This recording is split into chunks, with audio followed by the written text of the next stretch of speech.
Cordiais saudações. Eu sou o professor Fernando e bem-vindos ao canal A Fé Ortodoxa. E hoje eu vou mostrar para vocês que o protestante é o primeiro a negar o sola escritura. Eu vou aqui reagir aos comentários do senhor Evandro Santos, um protestante que eu presumo que seja trinitário. Como o protestantismo é uma balbúrdia, é uma verdadeira torre de Babel onde ninguém se entende, cada protestante crê numa coisa diferente e todos são irmãos e entre aspas, têm a mesma fé. Eles só estão realmente unidos no ódio contra a igreja fundada por Cristo. Nisso eles estão unidos. Estão unidos contra a divina revelação feita por nosso Senhor Jesus Cristo. Aí eles são unânimes. No resto, eles se desentendem. Um diz uma coisa, outro diz outra e por aí vai. Então o Evandro, no seu comentário, que você deve estar vendo aí na sua tela, o Evandro disse o seguinte: Maria, ela não pode ser mãe de Deus porque é uma criatura. Como é que uma criatura pode ser mãe de um ser que existe antes dela? Que Maria é pecadora e que precisava de um Salvador, e ele distorceu os versículos de São Lucas, né? Enfim. Mas eu vou ler alguns textos evangélicos e vou ler também o profeta Isaías e eu vou comentando ao longo do vídeo. Aqui, se Maria, pelos evangelhos e se pela profecia de Isaías, Jesus Cristo é realmente Deus e se Maria é ou não mãe de Deus. De acordo com o que está escrito na Bíblia, no profeta Isaías e nos evangelhos de Lucas e de Mateus. Vamos começar pelo evangelho de Lucas.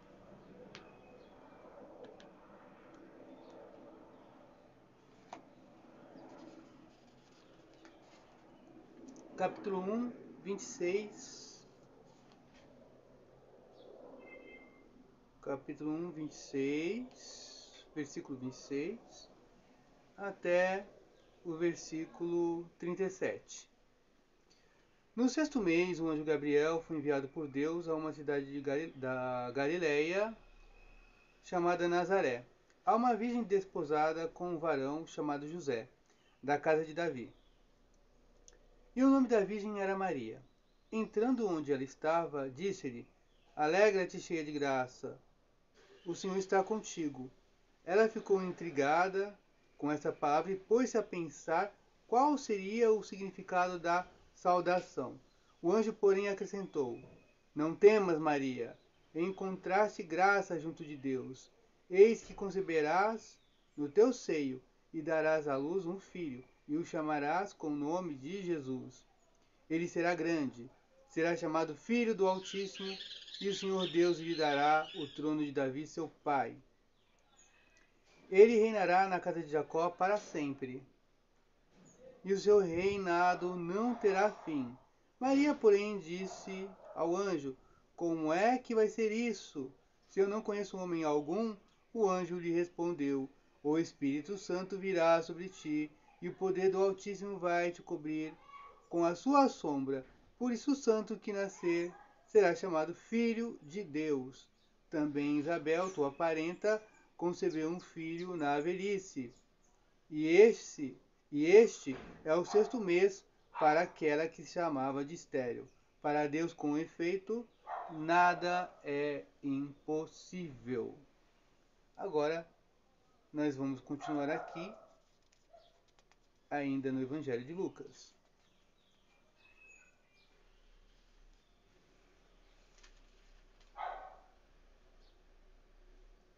Versículo 39 até o 45.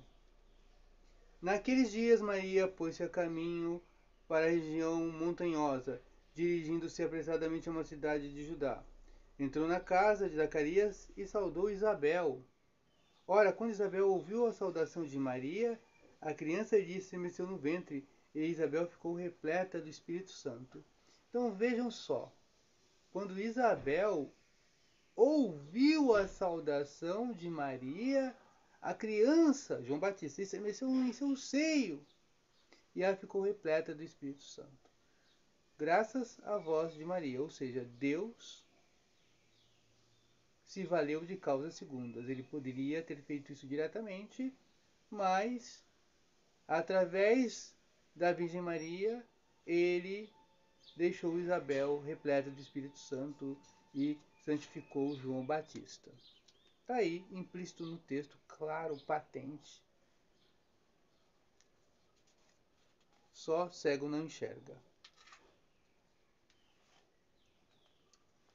Com grande alegria, com grande grito exclamou: Bendita és tu entre as mulheres, e bendito é o fruto do teu ventre. De onde me vem que a mãe do meu Senhor me visite? Ela pergunta: de onde que me vem que a mãe do meu Senhor me visite? Mãe do meu Senhor.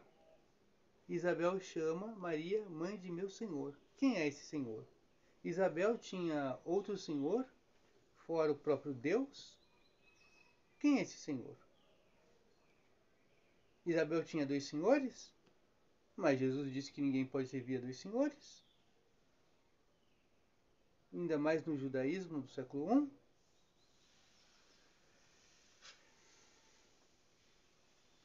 É claro que lá no Salmo 110 está lá: Disse o Senhor ao meu Senhor, senta-te à minha direita, até eu coloque teus inimigos como escabelo de teus pés. Que é uma profecia messiânica, que Jesus é o Senhor. E para quem é trinitário, nós sabemos que Deus é um só. Deus é um só, e nessa essência, nessa substância divina, vivem eternamente três pessoas realmente distintas, que é o Pai, o Filho e o Espírito Santo.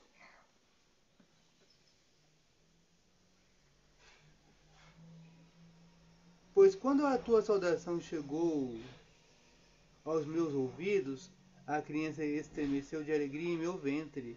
Feliz aquela que creu, pois o que lhe foi dito da paz do Senhor será cumprido. Então tá aí. O texto sagrado diz claramente que Maria é mãe de Deus, porque Isabel chama de Maria de mãe do meu Senhor, mãe de Deus. Agora vamos para o Evangelho de São Mateus. O Evangelho de São Mateus, deixa eu pegar aqui.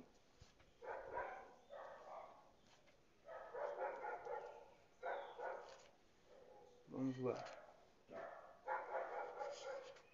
Como as folhas são fininhas, né, tenho que ir bem devagar. Mateus capítulo 1, versículo 18 até o 23. A origem de Jesus Cristo foi assim. Maria, sua mãe comprometida em casamento com José, antes que coabitassem, achou-se grávida pelo Espírito Santo. José, seu esposo, sendo justo e não querendo denunciá-la publicamente, resolveu repudiá-la em segredo. Enquanto assim decidia, eis que o anjo do Senhor manifestou-se a ele em sonho, dizendo: José, filho de Davi, não temas receber Maria, tua mulher, pois o que nela foi gerado vem do Espírito Santo. Ela dará à luz um filho, e tu o chamarás com o nome de Jesus, pois ele salvará o seu povo dos seus pecados. Tudo isso aconteceu para que se cumprisse o que o Senhor havia dito ao profeta. Eis que a Virgem conceberá e dará à luz um filho, e o chamarão com o nome de Emanuel. Duas coisas. O evangelista faz uma citação da Septuaginta e não do texto hebraico pré-massorético, então ele segue a Septuaginta, que os protestantes torcem o nariz, não gostam. E segundo, ele chama Jesus de Emanuel. Emanuel é Deus conosco. E ela vai conceber e dará à luz a Emanuel. Ela dará à luz a Deus conosco. Então, Maria é mãe de Deus conosco. Então, como lemos aqui já a profecia de Isaías embutida no Santo Evangelho de Mateus, nós vamos agora para o capítulo 9 do profeta Isaías. Versículo 5. Porque um menino nos nasceu, um filho nos foi dado, ele recebeu o poder sobre seus ombros e lhe foi dado este nome: Conselheiro Maravilhoso, Deus Forte, Pai Eterno, Príncipe da Paz. Jesus é chamado de Pai Eterno e Deus Forte. Um menino nos foi dado. Ele será chamado de Pai Eterno e Deus Forte. Maria é mãe desse Pai Eterno e desse Deus Forte. É o que está no texto. Está claro e aqui está explícito. Claro. Só uma pessoa com uma... Só uma pessoa que tem um aparelho cognitivo defeituoso e aí ela não tem culpa. Ou uma pessoa ignorante que não teve acesso ao estudo é incapaz de entender. Mas se a pessoa ela tem um aparelho cognitivo e teve bons estudos, acesso e a pessoa nega isso, essa pessoa é desonesta e não merece ser levada a sério. Uma pessoa ignorante sem estudo não tem culpa e também uma pessoa com dificuldades cognitivas também não tem culpa. Mas aquela pessoa que é capaz de entender e por malícia não quer entender, essa pessoa não deve ser levada a sério. Que é o caso do senhor Evandro, que me parece ter algum entendimento.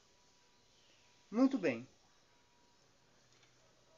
Nós lemos no versículo 37 do capítulo 1 do Evangelho de São Lucas que o anjo disse que para Deus nada é impossível.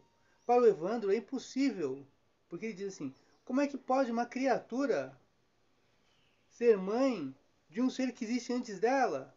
Mas o anjo diz: para Deus nada é impossível. Para Deus nada é impossível. Então, o senhor Evandro, ele negou que Maria é mãe de Deus, mas está na Escritura. Agora que deveria funcionar o solo da Escritura, ele nega, porque está lá: a mãe de meu Senhor. Ora, para os judeus o Senhor é Deus. Será chamado Filho de Deus. Filho de Deus é Deus. Ele nega. Será chamado Emanuel, na profecia de Isaías. Deus conosco. Maria é mãe do Emanuel. Ele nega, não é. Mas está na Escritura. Capítulo 9, versículo 5. Ele será chamado Deus Forte. E Maria concebeu o Deus Forte. Ele nega. Está na Escritura. É só a Escritura. Ele afirma com a boca, mas nega o só a Escritura com o coração. Ele é o primeiro a negar o só a Escritura e depois reclamam que os católicos, os ortodoxos negam o só a Escritura, quando ele mesmo e os outros protestantes todos negam o só a Escritura. O único sola que os protestantes têm é o sola conveniência, somente a conveniência. Se o texto me apoia, muito bem. Se o texto não me apoia, descarta. E aí fala que o católico interpretou quando não interpretou, quando está patente, claro, no texto. Está de forma evidente que não precisa de interpretação nenhuma. É só ler o texto com atenção, que está lá no texto. Tão claro como a luz do dia. E aí ele diz, né, os protestantes dizem que Maria, né, vários protestantes, muitos dizem, Maria é mãe de Jesus homem e não do Jesus Deus. Então ele separa Jesus de um Jesus os protestantes fazem dois. Eles fazem dois. Eles fazem o Jesus homem, que é o filho de Maria, e o Jesus Deus, que é um outro ser. De dois, de um Jesus, eles fazem dois. Eles dividem Jesus. O Jesus Deus e o Jesus homem. Para nós, cristãos ortodoxos, e também para os chamados católicos romanos, Jesus é um só. Um só. Ele tem duas naturezas. Ele é verdadeiro Deus e verdadeiro homem. Porque, como diz o texto de João, no princípio era o verbo estava com Deus e o verbo era Deus. Capítulo 1, versículo 1. E no verso 14 está: e o verbo se fez carne. Ora, o verbo era Deus. E o verbo se fez carne. Ou seja, ao se fazer carne, ele não deixou de ser Deus. Ele continuou sendo Deus. Então, ele criou uma natureza humana através do Espírito Santo. O Espírito Santo criou uma natureza humana para o verbo. E o verbo, quando o verbo desceu no seio da Virgem Maria, ele já criou ali uma natureza humana, e a natureza divina se uniu com a natureza humana, de forma que essas duas naturezas foram unidas na pessoa de Jesus Cristo, e Jesus Cristo é um. Então, se Jesus é Deus, Maria é mãe de Deus. Jesus é homem também. Jesus é filho de Maria. Até errei aqui. Jesus é filho de Maria. Só que Jesus é Deus. Então, Maria é mãe de Deus porque Jesus é Deus. Jesus é Deus e homem. As duas naturezas estão unidas. De forma que nunca houve separação e nunca vai haver separação dessas duas naturezas, que formam a pessoa de Jesus Cristo.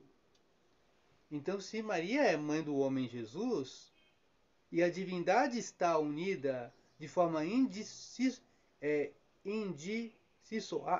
errei de novo. Indissociável, tá? Se as duas naturezas, se a natureza humana de Jesus está unida de forma indissociável da natureza divina, então é claro que Maria é mãe de Deus. E os padres da igreja sempre ensinaram que Jesus, para salvar o homem,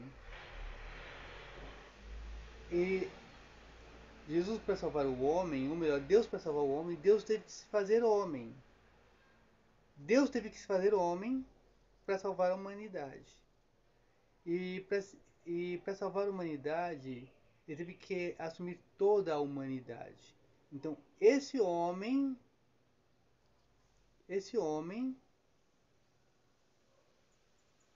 que Deus assumiu em Jesus Cristo, esse homem, ele tinha que ser um homem perfeito, ter uma alma racional, uma vontade humana e tudo. Deus, quando se encarnou, ele assumiu toda a natureza humana. A única coisa que não foi assumida por Deus, a quem chamamos de Jesus Cristo, foi o pecado. Isso não foi assumido por Deus, porque isso não faz parte da natureza humana. Então, se Jesus fosse um mero homem, por mais perfeito que ele fosse, ele não poderia salvar a humanidade. Ele não poderia redimir a humanidade, ele não poderia dar a graça do batismo, de nos tornarmos filhos de Deus, ele não poderia dar a graça de nos santificarmos, porque seria um mero homem. Somente Deus, unido à natureza humana, sendo ao mesmo tempo verdadeiro Deus e verdadeiro homem, poderia resgatar a humanidade, morrendo na cruz e ressuscitando ao terceiro dia, como consta das Escrituras. Então, Maria é mãe de Deus. Porque o homem Jesus está unido de forma indissociável à natureza divina. A natureza divina nunca se separou, sequer por um momento, da natureza humana. Então, quando Jesus se alimentava, era Deus se alimentando, porque existe a comunhão das duas naturezas. Tanto é verdade que no Evangelho de São Marcos está lá, quando Jesus está numa casa, tem muita gente, tinha um paralítico, eles abriram o telhado da casa, desceram o paralítico, está lá no Evangelho de São Marcos. E Jesus falou: filho, teus pecados te são perdoados. Os fariseus pensavam no seu coração: quem é esse homem para dizer teus pecados são perdoados? Só Deus pode perdoar os pecados, só Deus. Então Jesus naquele momento se manifestou como Deus, porque ele perdoou os pecados do paralítico, aquele homem. Então os fariseus entenderam que aquele homem estava dizendo que era Deus. Então, homem nenhum pode perdoar os pecados. Jesus só poderia perdoar os pecados se ele é Deus. Então aquele homem é Deus. Então não havia uma separação de dois Jesuses, como querem os protestantes. É apenas um Jesus. O Jesus homem, que também é Deus, porque a natureza está unida de forma indissociável. Esse homem perdoou os pecados. Mas não foi o homem Jesus que perdoou os pecados. Foi Deus unido à natureza humana. Porque todos os atos de Cristo são teantrópicos. São divinos e humanos. Então, quando Deus perdoava os pecados, o homem Jesus também perdoava. Quando Jesus estava com sede, a sua humanidade estava com sede, mas a divindade unida participava dessa sede. Porque Jesus é um só e não dois, como querem os protestantes. É isso. Eu espero que vocês tenham gostado do vídeo. Caso tenham gostado, deixem um like no vídeo, isso é muito importante para o crescimento do canal. Se inscrevam caso não sejam inscritos, compartilhem e comentem aí respeitem os colegas também nos comentários. E até o próximo vídeo, se Deus quiser.